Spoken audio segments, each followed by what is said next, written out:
You'll remember that there was an attempt to take some planes out of the Philippines and blow them up over the Pacific after the capture of the terrorists who were responsible for the original bombing of the World Trade Center.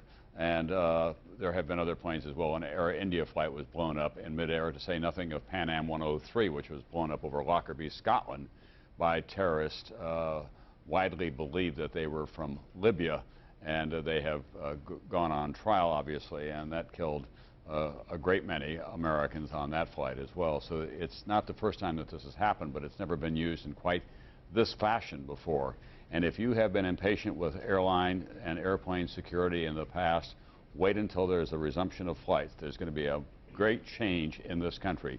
If you fly in the Middle East or through many parts of Europe, you're often several times questioned before you can get on the flight, as well as all the electronic security that you have to go through.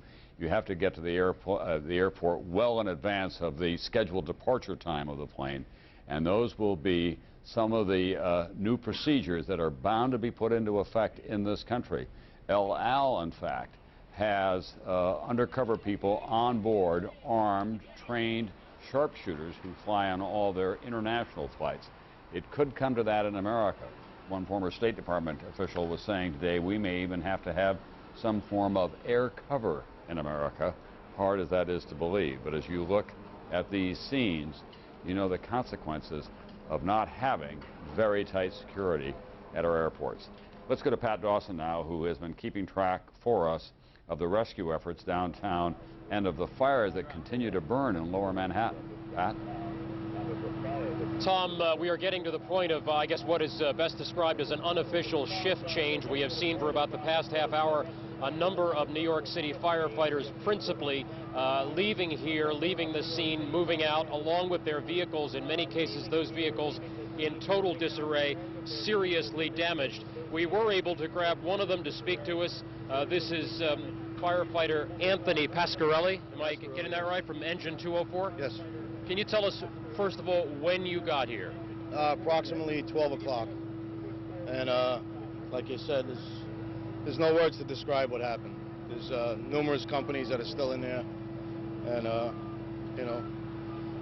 Now, have you heard the reports? We have heard a report from the New York City Firefighters Union that perhaps as many as half of the original firefighters who responded, perhaps as many as 10 or 11 companies, perhaps 200 men, have been lost. I mean, we operate inside the building, you know, so it's a possibility. Nobody wants to hope. I'm hoping everybody pulls through, you know. Hopefully God's with us, so.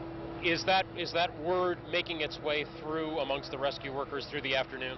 No, nobody's going to say anything until they have a definite answer. Mm-hmm. Like I said, everybody hopes that everyone pulls through. Nobody wants to come up with a number yet. We're still hopeful. Tell me what is going on in there over the last 2 or 3 hours. Are you still fighting fires in there? Yes, there's numerous high-rises that are still on fire that we're trying to battle, and we can't get close to it because of the rubble piled up as much as 100 feet. So it's just a tremendous effort with all the agencies of the city. How many firefighters would you say and other rescue workers are in there working on these fires? Like I said, it's hard to say. This is probably 3/4 of the city here. Mm-hmm. You know, they were pulling people off vacation, whoever wasn't working. So the fire's still burning in there. Have you heard of any buildings that may still be in danger? No, none at this time. The last one, I believe, was 7 World Trade over here, and nothing at this time, though. Yeah. You said the rubble. If you give me some idea of the rubble, how big it is, how much there is. I mean, the thought of 100 blocks. It's a 40-story building, and both World Trade Centers and all the little buildings that were surrounding. It's just blocks of rubble. There's no way to describe it unless you're actually up there looking at it. They're sending everybody back to get rest because, like I said, the city's hurting for members, and they're going to need everyone fresh for the rest of the city. God forbid something happens anywhere else. So they're returning companies to get rest and wash up at the firehouse, but we have to stay at the firehouse, in case anything happens. So. Firefighter Anthony Pasquarelli, thank you so much. We know it's been a very difficult day for you. Thank you. Firefighter Anthony Pasquarelli, the New York Fire department, Engine 204, who, as he said, has been here, Tom, since about noon this afternoon. He relays the information that is not terribly optimistic in the fact that they are still fighting fires in there, and they are having a very, very difficult time getting to them because of the enormous amount of debris, as he described, a 40-story skyscraper and two 110-story towers coming down. The debris, obviously, extraordinarily difficult to work your way through. Tom? All right, thank you very much.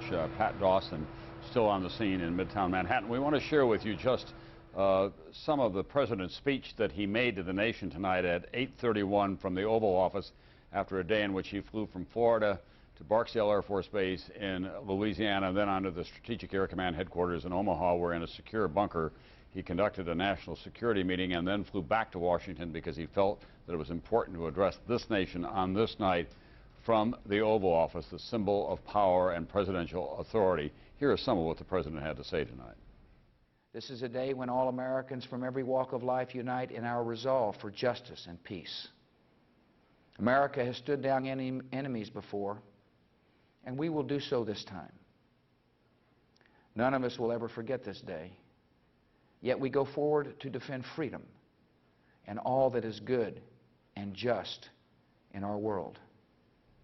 And the president also said that we will make no distinction between the terrorists who committed these acts and those who harbor them. I've asked former UN Ambassador Richard Holbrooke to join us once again.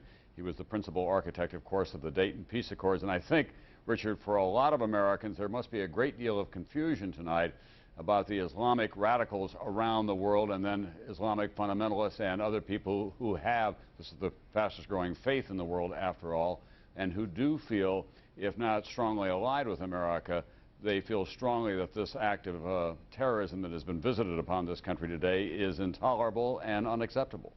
Well, that's right, Tom. And as you said earlier in this program, the overwhelming majority of people of Islamic faith, including the 7 million Islamic Americans, do not share this philosophy or advocate these acts, and it is vitally important to recognize that to be a member of that faith is not to be associated with this horrible deed. To your point, there has been a growing fundamentalism in the world for many years, which you have covered in many areas of the world.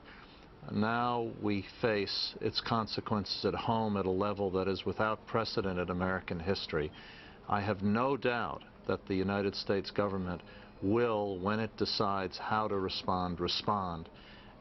And I think it's very important, as you just pointed out, that President Bush tonight said that they would make no distinction between the people who committed the act and those who harbor it. And I think for your viewers, it's important to underscore that if, in fact, it's Osama bin Laden, as you have reported, seems likely, then the Taliban and other governments in Afghanistan and the region who have harbored these people are going to face the same consequences. I think the rules of the game are going to shift because of this. One last point on this, Tom, and that is the international side of it. We cannot do this alone. We need the support of our allies. We need the support of Russia, which has often played both sides, of China, which has stayed much too much to the sidelines. And finally, we need to work with the moderate Arab states, who must be as upset as we are in some ways at what happened, but don't like to show any break in the solidarity at times with the fundamentalists. And this is going to be very tricky, particularly for countries like Jordan and Egypt. And Richard, the president has a fairly full agenda this fall. He is, after all, scheduled to go to China. Would you expect that they'll keep that agenda in place? I have no doubt he'll continue his trip to China. That is a summit of all Pacific nations.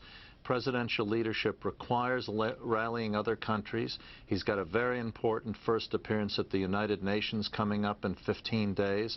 I assume he will go ahead with that, although having spoken to Secretary General Kofi Annan a few hours ago, I can tell you that he is already concerned about both the security and political aspects of the big meetings coming up in New York. But I assume he'll go ahead to China, and it's a good place to continue to rally international opinion in order to take concerted action so that this kind of thing is not permitted to succeed.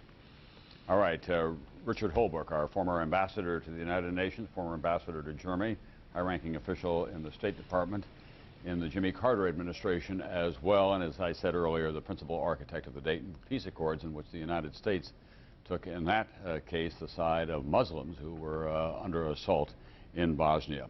Let's go now to General Norman Schwarzkopf, who is going to join me now in a kind of video tour that is going to be painful for him and for all Americans. We're going to look at the military headquarters of the United States that was attacked today. General, we're going to take you inside via video camera to show you the extent of the damage that was done there. Fires continue to burn in the Pentagon tonight.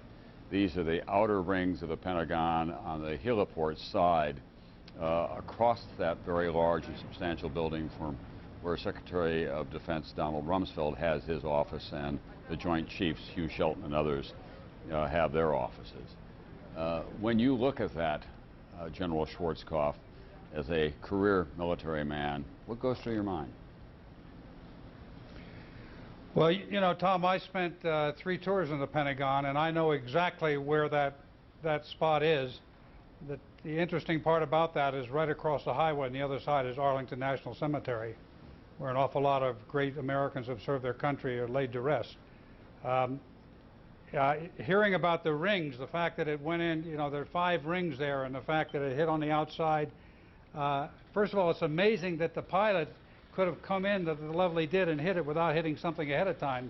It was obviously a very experienced pilot, but then the fact that the fire has continued to go in through 5 different layers. You have 5 layers of offices that have just been taken out on both sides and down the middle. It just blows your mind. General, the military around the world is in highest possible alert. How long can we sustain that kind of an alert? Oh, we can sustain it for a good deal of time. They're used to being in a high state of alert.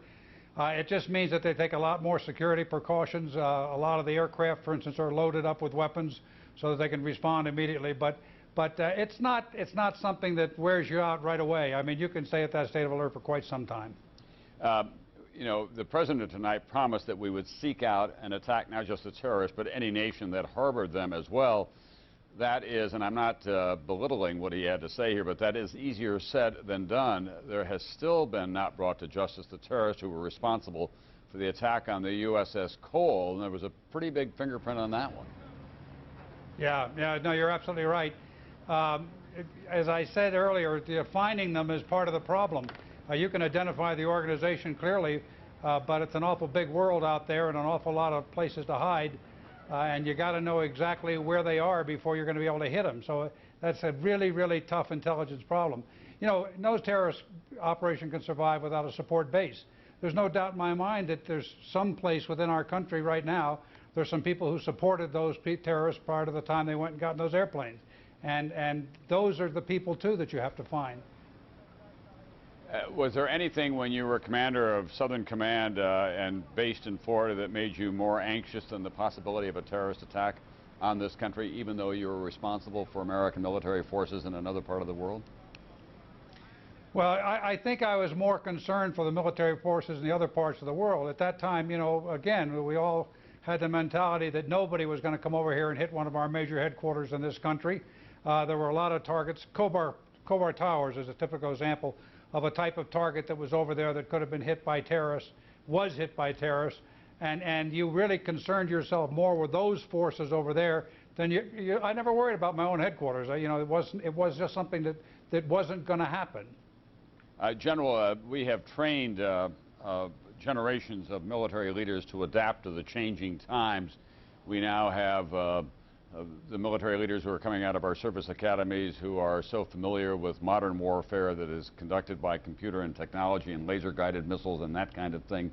Are we going to have to develop new courses and new disciplines at the service academies for fighting terrorism?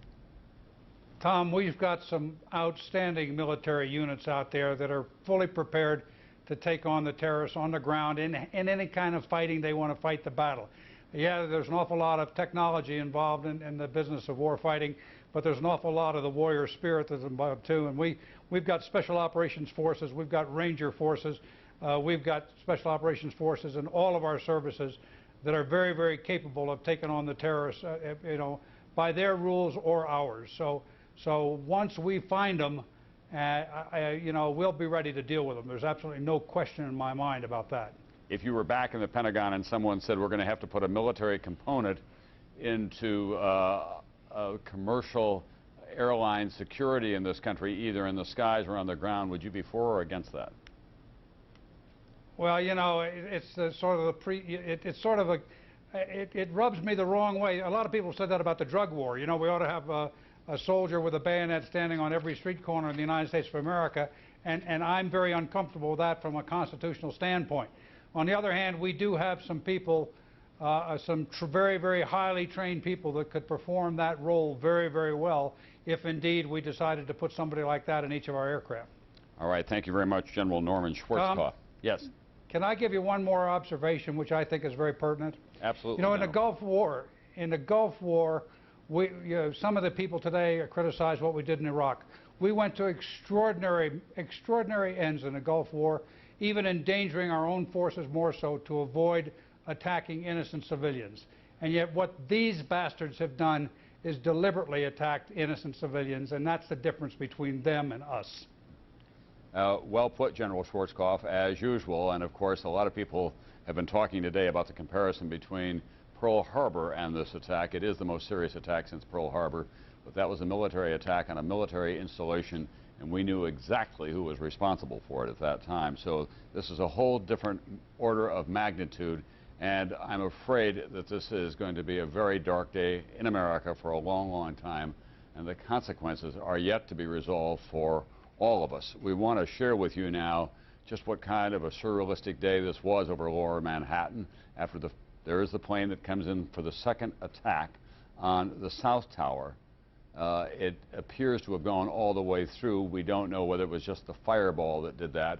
It was fully loaded with fuel for a transcontinental flight, and that plane, which also had its origins, as I remember now, in Boston, flew right into the South Tower of the World Trade Center about 20 minutes after the first plane flew into the tower that you see just before you. And then, of course, which was unexpected to many of us in terms of how swiftly it happened, they came down.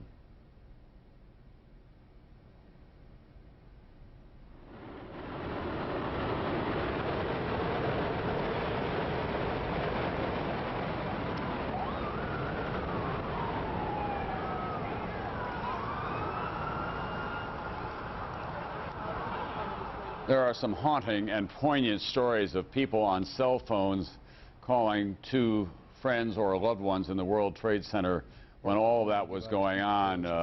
One woman, a nurse that Robert Bazell talked to at St. Vincent's Hospital, was online with her husband, who was in the first building on the top floor when it was hit, and they had an exchange, and then the line went dead. There were other indications of people saying, "I love you," and the line going dead.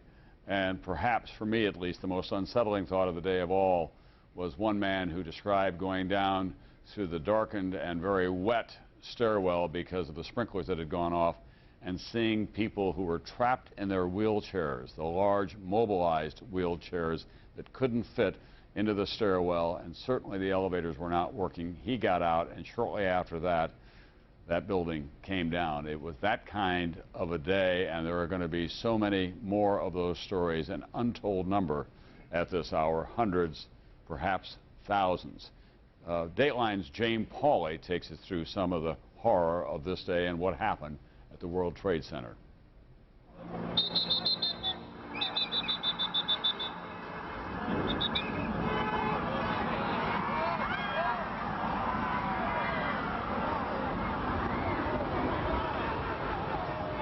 The mighty World Trade Center tumbling down.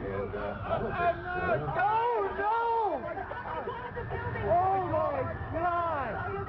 Everyday New Yorkers had to run for their lives. How fragile the city seemed today. We deployed a team of Dateline staffers to bring us images of a city under siege on handheld digital cameras. What I saw today on the streets of Manhattan really were the extremes of New York. It's the best and the worst of people. I got 20 blocks away when the smell and the taste really hit me. way in the distance, the huge cloud on the horizon, but I could taste and smell something that was like the worst electrical fire ever imaginable. They brought us a startling glimpse of what it was like to be at ground zero of a major terrorist attack. What's it like down there? Save 6 people. I tried my best to try to save everybody. First, get away, then get home. Businesses were closed and buildings evacuated. Thousands upon thousands were left to negotiate a maze of closed streets and suspended services.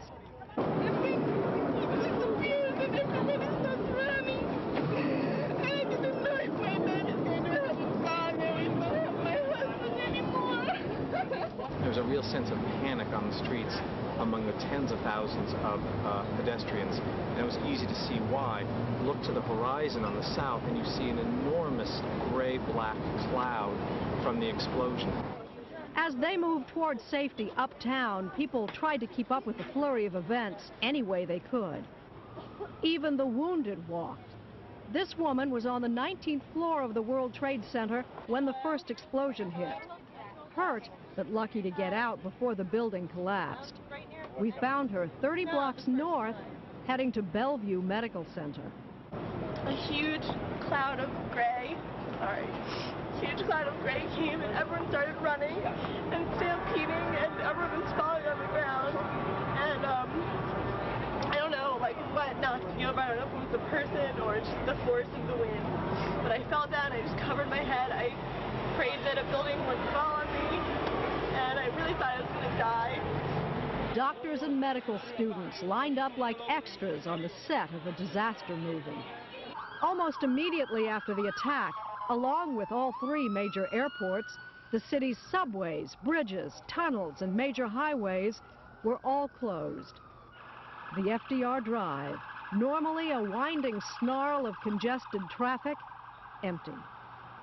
Thousands of commuters from New York's outer boroughs were left stranded in Manhattan. By mid-afternoon, a police officer on the scene estimated that more than 20,000 people had crossed the 59th Street Bridge on foot.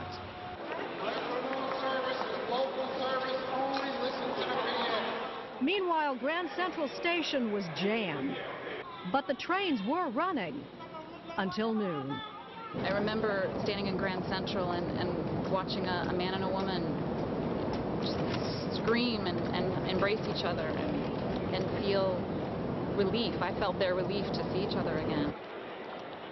After people had been managing to get out for about 15 minutes, all of a sudden they announced that they were evacuating the building, and people were ordered to get out immediately, and workers in their orange vests were running for the exits, and we didn't know what was going on. We just ran with them. Confused passengers poured out of the building after a bomb threat. It hit me that this building really could blow up, and I was scared. I was afraid that the building literally could blow up underneath my feet. All around the city, it was a mass migration of hundreds of thousands of people, but uncannily quiet. Perhaps it was the unspeakable horrors many had seen. It was orderly, but it was chaotic. People were shocked. Everyone was dazed. People didn't really want to look each other in the eye, I think, for fear of breaking down. The question on everybody's lips seemed to be, what is going on, and is there more of it that's going to come? This was supposed to be Election Day in New York. As if anyone took note, it was officially called off. Everything was. What was open was tightly locked down. What's that? Can't be doing no pictures. Okay, it's NBC Why News. Don't you understand? It's NBC News. I don't care who it is. Security at all buildings that might be targets was extremely tight. Our own building, the famous tourist destination at Rockefeller Plaza, was evacuated, but for NBC's news operations to bring you this story. And all over Manhattan, there was this strange sort of gridlock. The uptown avenues in Manhattan have been turned into virtual parking lots as everyone tries to flee northward. Meanwhile, the downtown avenues have all been sealed off, but for emergency vehicles. Cell phone service came and went. Anxious people called their loved ones the old-fashioned way. Sometimes that didn't work either. People were forced to use payphones, which is kind of a joke in Manhattan because it's hard to find a payphone that works. The only thing that was easy today was getting lost in the scramble. She doesn't have a cell phone. They don't work anyway. She is not mobile because she's got emphysema and she can't walk very fast. David Douglas's 64-year-old mother lives in an apartment building just 4 blocks from the World Trade Center. Soon after the attack, she had chest pains. So he flagged a passing car and the driver headed for the nearest hospital. But I said, look, lady, please, my mom can't walk. Please, please just take her north as much as you can because she can't breathe well. He tried to follow on his rollerblades, but lost track of the car and spent the rest of the day searching hospitals. So I just want to know, is there any system of finding people with... Well, they're doing the best. We're doing the best we can. It's pretty chaotic. He searched family reunion centers. Lucille Lovato. A-B-A-T-O. And even public schools desperate to find his mother. Are there any people being kept here? Finally, after 4 hours of futile searching, he called home. There was a message on his answering machine. It's my mom. She was safe, staying with a friend in his very own apartment building. She's in my building. For 2 New Yorkers, a small moment of comfort in a day when so many others will find none. Not just me and you, but all these... We could all use a little good news, and that is so typical of New York. It's the tough guy city in terms of a reputation, but of course it's got a tender heart. Chris Colvin, one of my colleagues, told me tonight that there are reports as well of very long lines outside all the blood banks in the city because the line has gone out that they do need blood, and in fact they've turned them away in some instances. And I had here a moment ago, let me find it, there's been a call that has gone out for medical personnel, particularly for physicians. Doctors in and near New York City, contact 518-431-7600 if you can offer assistance. Medical personnel are needed. The number is, see if we can get this on the screen later, 1-800-628-0193. As you might expect with all the medical facilities in New York City, the doctors and the medical personnel are overtaxed, to say the very least. So they're looking for physicians in the city. Many of them who are not emergency room physicians, have their own private practices, are asked to respond to the hospitals of their choice as well. MSNBC's Edie Magnus is in Pennsylvania now, about 80 miles from Pittsburgh, where one of those planes went into the ground today. It did not hit a target of any kind, and she has the latest for us now. Edie? Tom, I'm on a country road that goes between the towns of Lambertsville and Shanksville in Pennsylvania. And beyond all of these lights you see, the glare of the media satellite trucks, it is a very dark night here in the country, but it is very busy. About a half a mile to a mile or so beyond, just over my shoulder, sort of where you see all those trucks headed down in an open field of an old strip mine, is where lies the wreckage of United Flight 93, which of course, as you all have been reporting, took off from Newark, destined for San Francisco, never got there. 38 passengers, 7 crew, no survivors. The debris here is spread over a 3 to 4 mile radius, which has now been completely sealed off and is being treated, according to the FBI, as a crime scene. Governor Tom Ridge made some remarks earlier at a press conference. He had flown over the site. He said the emergency response here was immediate.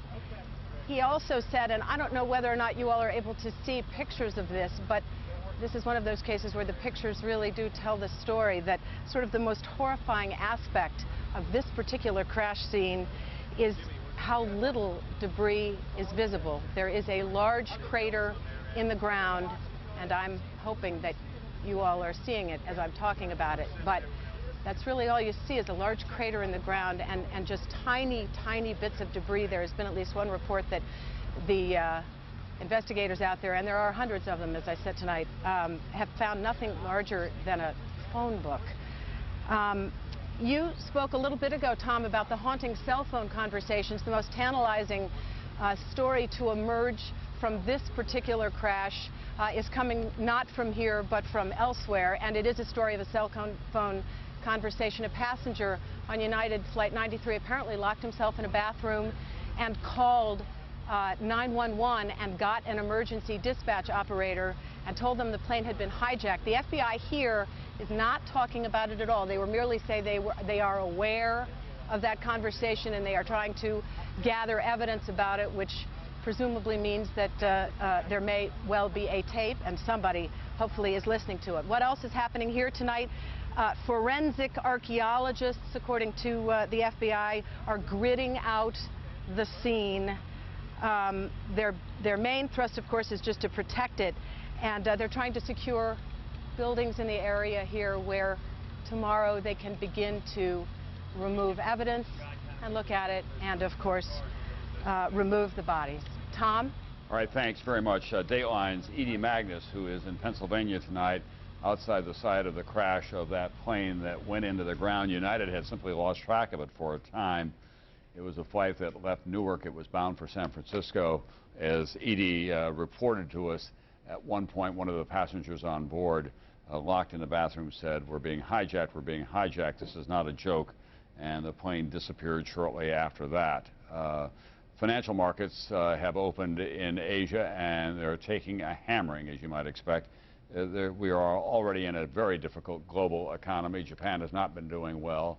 Now, America's financial markets have been closed and will remain closed tomorrow. And the Nikkei index is getting, as I say, hammered in the opening hours. CNBC's Ron Insana, who had a perilous day today, just barely escaping from the collapse of that building in lower Manhattan, is with us now, and he's wearing his financial reporter's hat. Can we expect this around the world for the next several days, Ron? Well, certainly for the next several hours, Tom. After a half-hour delay in Tokyo, the Nikkei there has fallen in excess of 600 points. At one juncture tonight, Tom, the Nikkei was below the Dow. That is the first time that has happened since 1957, a roughly 6% decline right now. Markets from Australia to Tokyo to Shanghai all down roughly 6%. Monetary officials and other economic officials throughout the region saying they will do what is necessary to restore stability to the markets. That usually means pumping cash into the economy to make sure this decline doesn't get fully out of control. And what about tomorrow? The markets will be closed here as well, but what about other financial institutions like banks and communities across America? Most of them were open today. Would we expect they'll be open tomorrow as well? I suspect so, Tom. With respect to the financial markets, there is this one-day closure, something we have not seen actually since the end of World War II. But it would appear that Federal Reserve officials would like to see the banks fully functioning. It is not the type of event where you would want necessarily to take a bank holiday and create a sense of panic among consumers who are already clearly uncertain about the economic outlook in the wake of today's tragedy. So the banks, we understand, will likely be open, but the financial markets, as you say, will be closed. Now, how the financial markets do in Europe will also be a key test for what happens here when they do reopen on Wall Street 1, 2, or 3 days from now. One of your colleagues at the other end of the day is David Faber of CNBC. He's on Squawk Box, of course, which plays before the markets open most mornings. Big problem in this country, as you know better than I do, with consumer confidence. There are a lot of CEOs tonight and their principal officers and a lot of boards of directors, I would think, are having emergency meetings about how they're going to deal with this dislocation in the American economy, David. There's no doubt about that, Tom. In fact, there's a lot of concern overall about corporate confidence and consumer confidence, something we've all been focused on in terms of where this economy stands right now.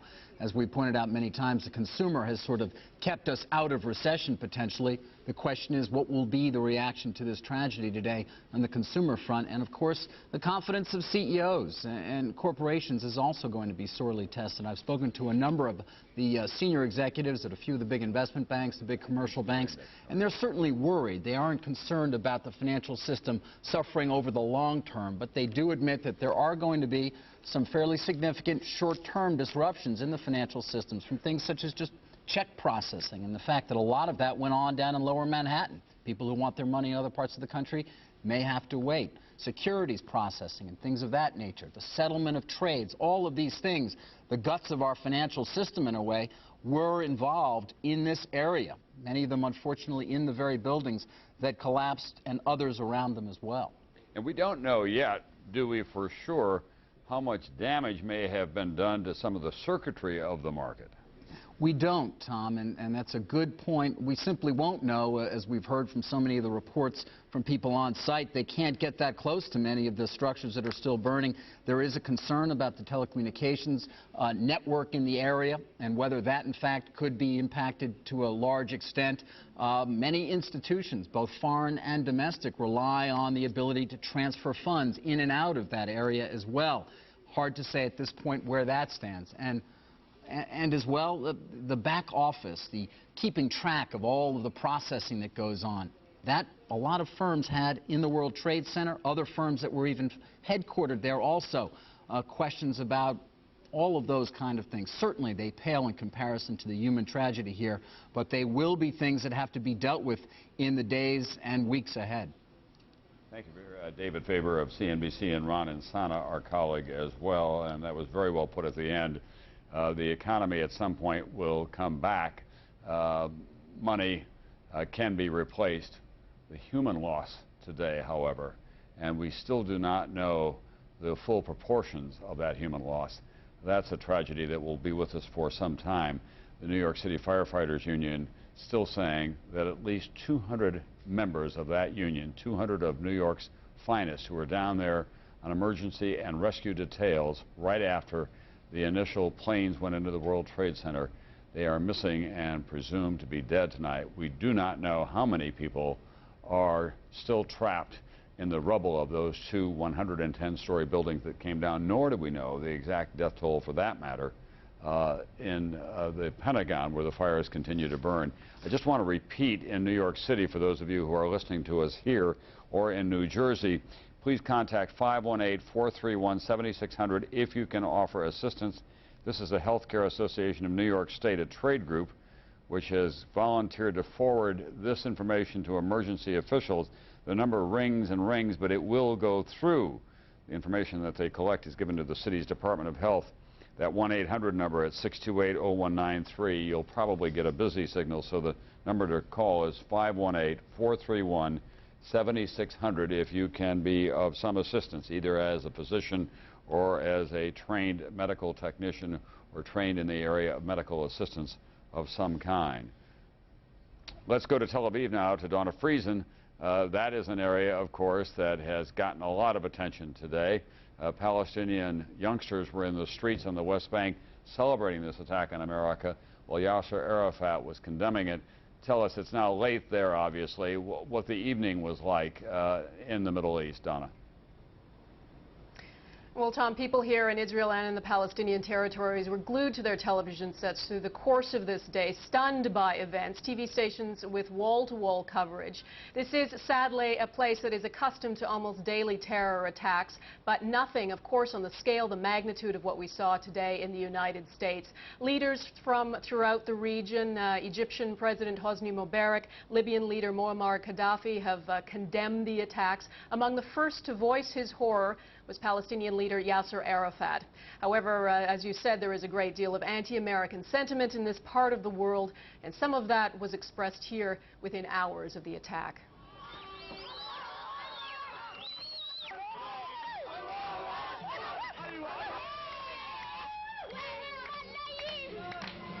They are helping the Jews to kill the Palestinian people.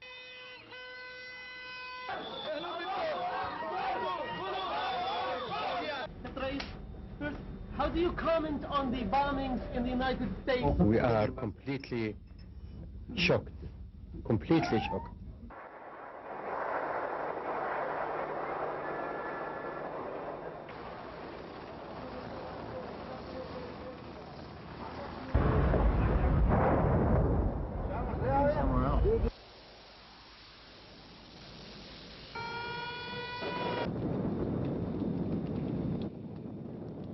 Osama bin Laden's homeland.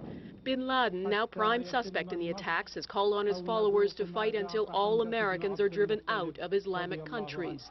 There's long been fear the conflict in Israel could drag neighboring Arab countries into a wider war. Now this attack may further embolden enemies of Israel. The ambitions of terrorist groups that fight against Israel will rise, The leader of Hamas, the Islamic extremist group responsible for many suicide bombings inside Israel, says he doesn't support attacks against innocent people, but says the U.S. must reassess its position. It's the cause of injustice in many parts of the world, he says. Tonight, Israel's prime minister calling for an international war on terrorism. I believe that together we can defeat these forces of evil. At the American Embassy in Tel Aviv, flowers of sympathy. I think very few Americans now don't understand how Israelis feel. And Israeli airspace closed tonight, as are the borders with Lebanon, with Egypt, and with Jordan. All the checkpoints in and out of the West Bank and the Gaza Strip are closed, as well as a precaution in case a terrorist tries to take advantage of the situation. Several U.S. embassies in the Middle East have been closed indefinitely in Yemen, in Kuwait, Oman, and the United Arab Emirates. Israel has also declared tomorrow a day of mourning in solidarity with the United States. And just one more note, Tom. Israel has sent rescue teams, experts in extricating people from rubble of buildings, to New York to assist in the search and recovery efforts. Tom?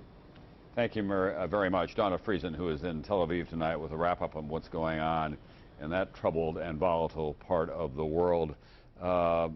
It goes without saying that the terrorists were not just a ragtag group of people who acted in some kind of spontaneous or ad hoc fashion. It was a very carefully planned and very efficient operation from their point of view. They must be thinking tonight, wherever they are, that they have succeeded in this first stage of this terrorist war against the United States, but it is far, far from over. The price has been very heavy for the United States in so many ways, and we still do not know the full cost of this terrorist attack today. But the President of the United States tonight pledged